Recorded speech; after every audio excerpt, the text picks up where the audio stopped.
ada seseorang yang membekap mulutnya sehingga dia berpulang, dan mayatnya ini dengan sengaja. Alasan dari Gek Putu tidak mengizinkan Bliwayan menikah dengan Gek Mawar adalah ternyata semeton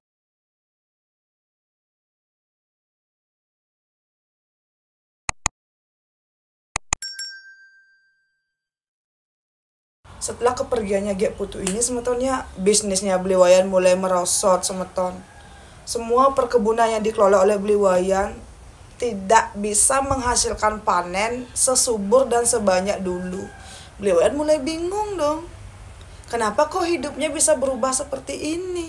Yang tadinya perkebunannya selalu menghasilkan hasil panen yang berlimpah ruah, sekarang panennya hampir selalu gagal. Beberapa bisnisnya juga mulai merugi, dan dia juga merasa seperti diteror oleh sesuatu. Nah, waktu itu singkat cerita, karena memang belum ada duase yang bagus untuk ngaben, Gek Putu pun belum diaben, dan akhirnya beberapa bulan kemudian anak kedua dari Mawar pun lahir. Tapi anehnya semeton, anak keduanya Mawar ini memang terlahir cowok, tapi anaknya ini terlahir cacat. Cacatnya apa, Bliwayan tidak bilang apapun, tapi menurut Bliwayan fisik dari anaknya ini cacat, tidak normal seperti kita.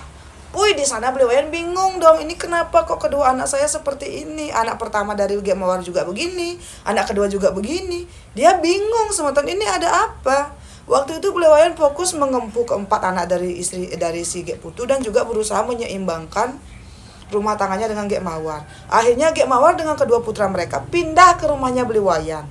Tapi setelah Gek Mawar ini pindah, keuangannya si Bliwayan mulai berantakan. Dia sampai-sampai harus menjual salah satu aset agar bisa memulai lagi menanam beberapa sayuran. Karena menurut Bliwayan dia itu beberapa bulan ini benar-benar jatuh, benar-benar tidak ada uang. Nah, karena Bliwayan ini sudah kayak bingung, bimbang, galau, merana, dia pun memutuskan dengan kedua orang tuanya berserta dengan Gek Mawar mepeluas. Saat mepeluas ini semeton, kalian boleh percaya atau tidak, silakan, ini adalah hak kalian. Menurut Bliwayan, roh dari Gek Putu ini turun dan merasuki si orang pintar. Di sana semeton, semua terjawab. Menurut Gek Putu, dia tidak ada niatan sedikit pun ingin mengakhiri hidupnya. Tapi di malam itu ada seseorang yang membekap mulutnya sehingga dia berpulang, dan mayatnya ini dengan sengaja digantung di depan balai bengong rumahnya Bliwayan. Dan yang kedua semeton, oknum ini masih keluarga dekatnya Bliwayan. Bliwayan kesiap semeton mendengar kenyataan seperti ini. Dan yang kedua, alasan dari Gek Putu tidak mengizinkan Bliwayan menikah dengan Gek Mawar adalah ternyata semeton,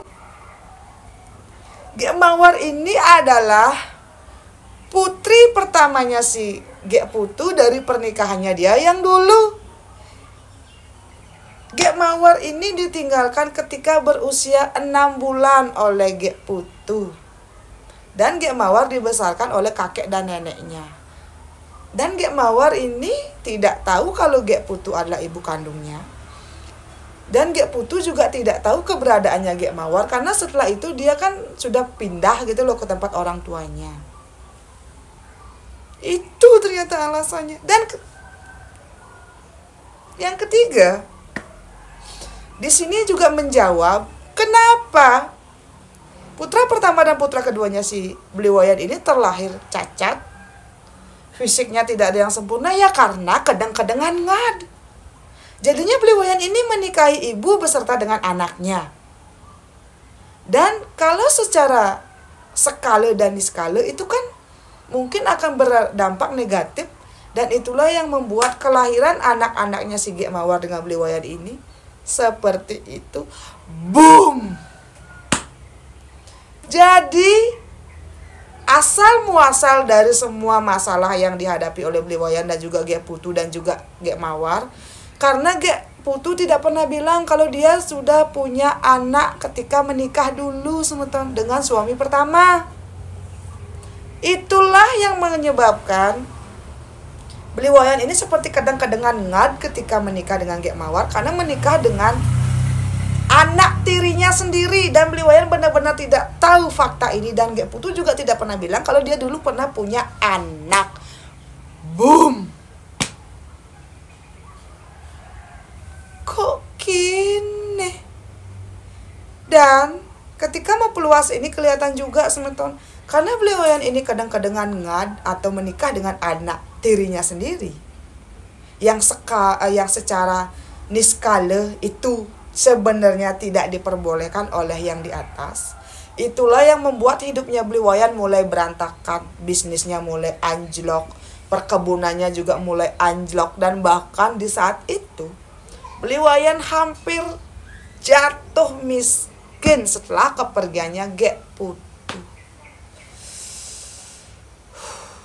Itulah rahasia dibalik dari semua hal dan tragedi yang terjadi di hidupnya Beliwayan. Setelah dia menikahi istri kedua, bukannya bahagia, malah makin rusuh. Setelah dia punya putra dari istri kedua, bukannya malah makin sukses, malah makin bangkrut. Memang dia berhasil punya anak cowok, tapi malah terjadi seperti itu. Oke, semeton kaget nggak? Saya juga kaget semeton. Ya nggak? Iya dong. Di luar Nurul ini semua. Nah, singkat cerita, setelah itu Beliwayan pun meminta maaf kepada Gek Putu dan berjanji kalau ada dua songaben, Gek Putu akan diaben. Singkat cerita, akhirnya dua songaben pun datang, Gek Putu pun diaben. Setelah Gek Putu ini melinggih, akhirnya semeton keajaiban pun datang semeton.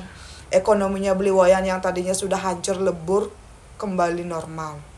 Sekarang ini, setelah cerita ini saya up, keadaan ekonominya Beliwayan ini tidak bisa pulih seperti dulu. Dulu dia kan kaya raya, tapi sekarang keadaannya itu biasa-biasa saja. Seolah-olah rezeki yang dia raih ini, yang dia dapat cuma cukup untuk makan. Kalau dulu kan dia bisa membeli aset, bisa bersenang-senang, tapi sekarang tidak. Dan menurut Beliwayan, sampai detik ini dia masih bersama Gek Mawar, dan Gek Mawar belum hamil sama sekali, dan Beliwayan juga tidak memperbolehkan Gek Mawar ini hamil karena takut nanti anak ketiga mereka akan cacat seperti anak pertama dan kedua. Dan sampai sekarang Beliwayan masih penasaran semeton. Kalau memang benar kesaksian dari Gek Putu ketika nunas baos, ada oknum yang sudah membekap mulutnya dia tanpa sengaja sampai dia berpulang dan mayatnya ini digantung di balik bengong, kira-kira itu siapa? Siapa oknum tersebut gitu loh. Sampai sekarang Beliwayan juga tidak tahu, karena Beliwayan bilang dia sudah tidak punya uang untuk lapor polisi untuk mengusut ini lagi. Sebenarnya dia tuh penasaran, tapi karena keadaan ekonominya dia yang memang sudah sangat-sangat pas-pasan sekarang ini setelah kepergian istri pertamanya ini, Beliwayan pun memilih untuk skip dan menyimpan ini semua. Dan ketika Beliwayan memutuskan bercerita ini kepada saya dan agar semeton tahu kalau Beliwayan ini pernah mengalami hal seperti ini, dia tuh masih bingung semeton. Siapa kira-kira oknum yang dibilang oleh istrinya? Sebenarnya Beliwayan ini curiga kepada salah satu anggota keluarganya. Tapi karena tidak ada bukti, Beliwayan pun tidak bisa berbuat apa-apa. Beliwayan bilang seperti ini. Kalau saja dia lebih peka, lebih perhatian, dan tidak ingkar janji untuk adil kepada Gek Putu dan Gek Mawar, mungkin Gek Putu tidak akan berakhir seperti itu semeton.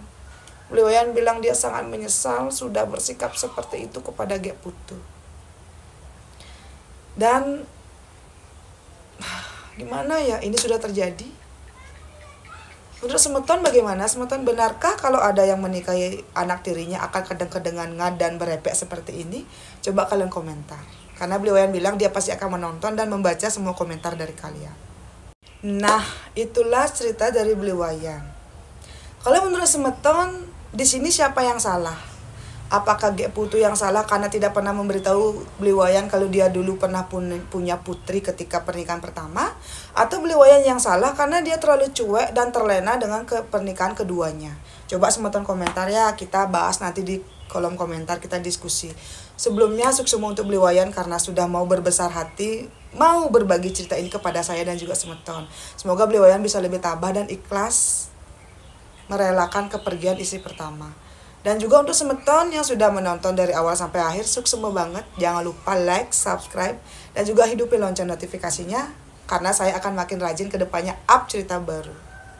Jangan lupa semetonnya, like, subscribe, dan bagikan cerita ini sebanyak-banyaknya kepada teman kalian, agar makin banyak orang yang tahu dan bisa mengambil sisi positif dari cerita dari Beli Wayan ini. Sampai ketemu di cerita selanjutnya. Dadah.